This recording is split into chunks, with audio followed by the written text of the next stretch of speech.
Hey, incubator students. So, how you doing? Happy Easter. I hope you found your baskets and enjoyed your week off of doing nothing, and maybe went to the backyard or the living room to relax for the week. I don't know where you went on vacation.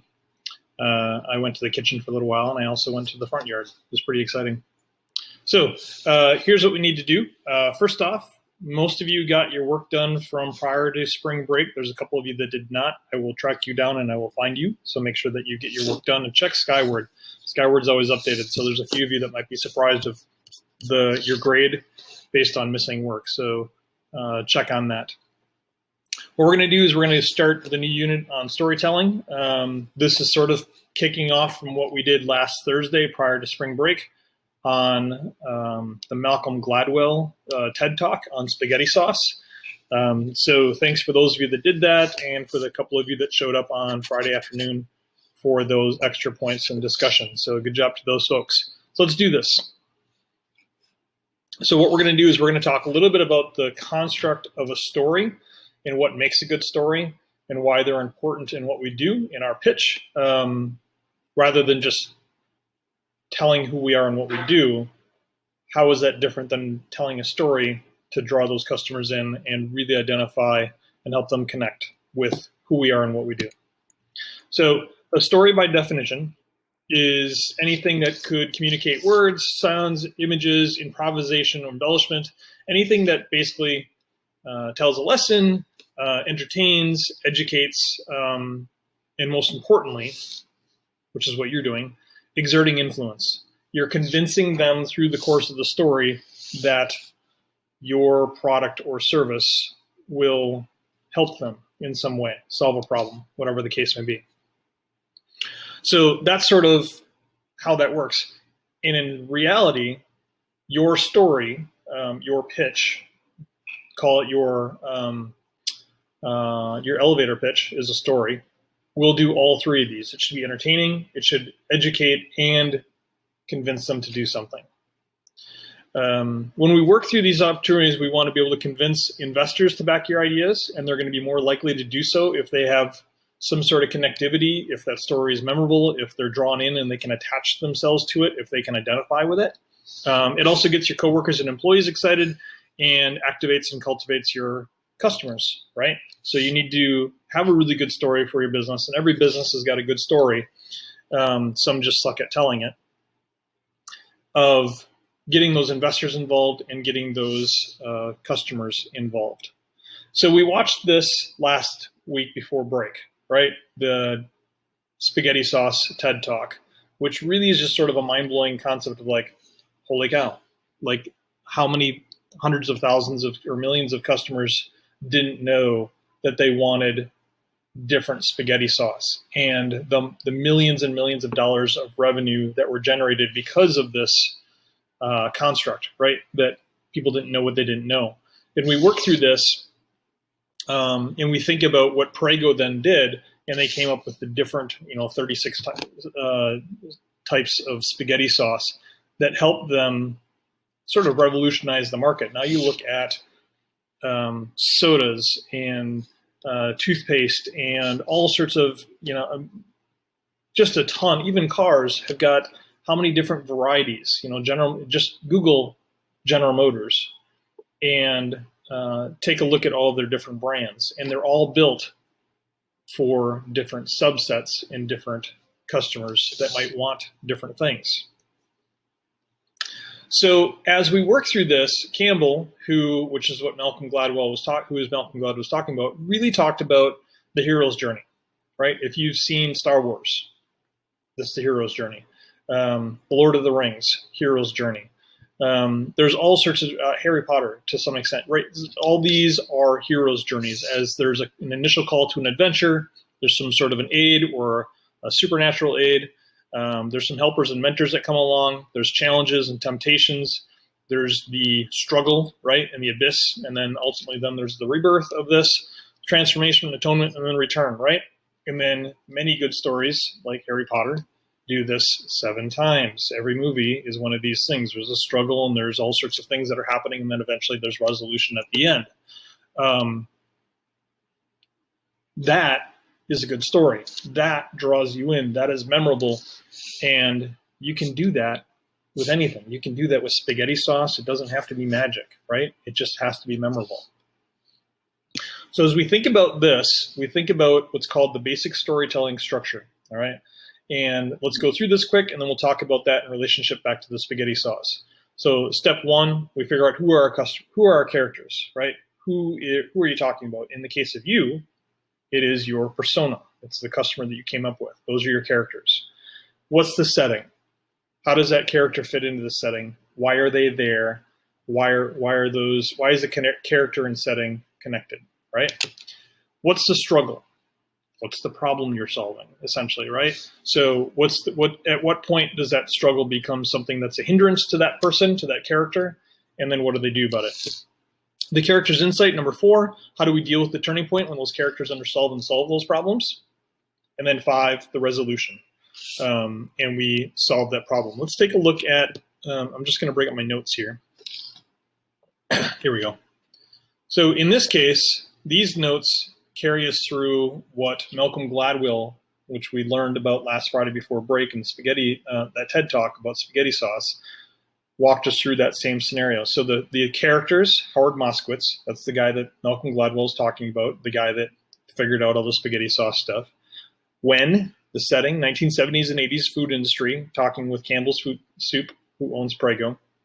The struggle, Moskowitz has helped Campbell's Soup improve their sales and the popularity of Prego, its signature tomato sauce. So that's the struggle, is how do we revitalize that?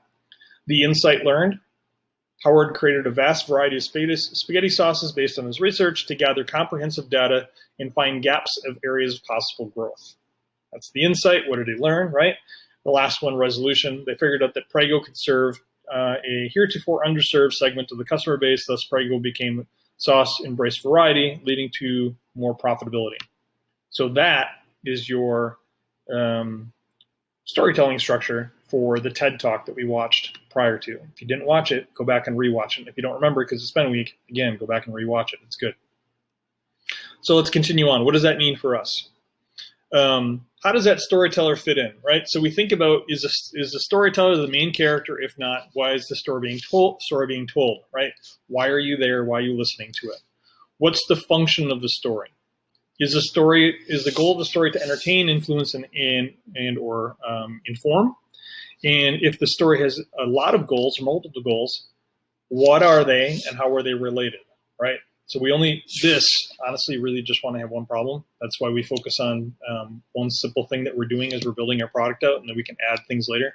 So we only want to solve one problem at a time. Airbnb didn't get into all the other stuff now that they're doing now.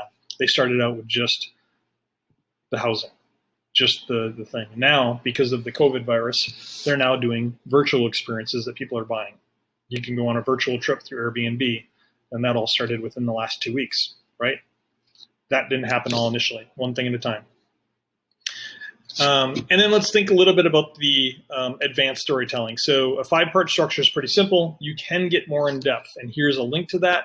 Let me go through a couple things. If we go back to Power School, you're underneath Monday, April 13th. This is the stuff we did before break, so the TED Talk, and then this quiz, which a couple of you still need to do. The slides we just went through right here. I'd like you to take a look at what's called the hero's journey, which is right here. So please go through and read this article. And those exact notes that we just talked about spaghetti sauce, are right here, right? So this is all about that TED Talk. This next link where it says read is right here. These are other storytelling sort of pathways, right? So we talk about, we got the monolith or the monomyth. You've got the mountain, which is you've got your drama and you're climbing, then there's resolution. You've got some nested loops, kind of stories within stories a little bit. You got some spark lines and up and down and up and down. And then you've got the timeline, right? So think about how your story follows through there. There's some really nice little examples here of each one that you can watch that explain that or give good examples, okay? So that's that. What I want you to do, well, actually, before we do that, think about this. Oh, don't want to hit that button. Hang on. How would you retell your product pitch based on what you learned from Malcolm Gladwell, right? So the story that we learned about spaghetti sauce, knowing what you know now, what would you do differently in your elevator pitch? Just think about that. We're going to come back to that and wait for it a few days. We'll get to it. Here's your assignment that I want you to do for Tuesday. I want you to watch a movie of your choice. Seriously, you've probably watched a million movies on Netflix and Hulu and Disney Plus already. Could be, ooh, you know, it'd be a really good one with this one, The Mandalorian. This would be really good. That would follow this really well. In any event, watch a movie of your choice. Doesn't matter. Could even be about one of your favorite books. And individually, this is not a group, this is individual assignment, you're going to complete this personal journey activity worksheet. It's going to look like this. So it's going to be 7.1 story structure worksheet. I'll have this listed as assignment in your email as well. You're going to, based on the movie, whatever movie you watch, you are going to complete this activity based on that. You're doing the plot diagram, right? So you've had English and everything. You've talked about this in all of your, whatever movie you watch. You know what movie I would do? The Burbs. Have you ever seen The Burbs? Let's do a quick 30 seconds. Here's The Burbs, one of my favorite movies ever from 1989. Spend a quiet week at home with Tom Hanks in The Burbs. It's a comedy about what happens to an ordinary neighborhood when a very unordinary family moves in. Neighbors from hell. Your neighbors are murdering people. We got a real problem. Tom Hanks, The Burbs. Bring it home on video. Classic movie. Go watch it. Super good. Anyways, so if I was going to do that assignment, I would go back to here and the characters, right? I'd go through and I'd watch the movie. Tom Hanks is the main character, and then there's a bunch of other folks in there. So who's the story about? Primarily the person's about Tom Hanks. What's the setting? It's a suburban sort of cul-de-sac in Iowa. What's the struggle? There's a crazy person that moves in next door that ends up killing people, but you don't know that till later. That's not really a plot. I didn't really blow the plot there. It's okay. You'll still be amazed by the movie. What's the insight? What did they learn? And then what's the resolution? How did it all get solved out? So do this on whatever movie you want, or show or book or whatever the case may be. And make sure that I also know up here what the story is. I'll add that. So have this done for Tuesday, and then we'll move forward. If any questions, let me know, and I'll reach out to those of you that have got some missing assignments and get on you. So do that before I have to email your parents. Okay, be good. Don't eat all your jelly beans and stuff at once. You'll get gut rot. And wash your hands when you're done. See ya.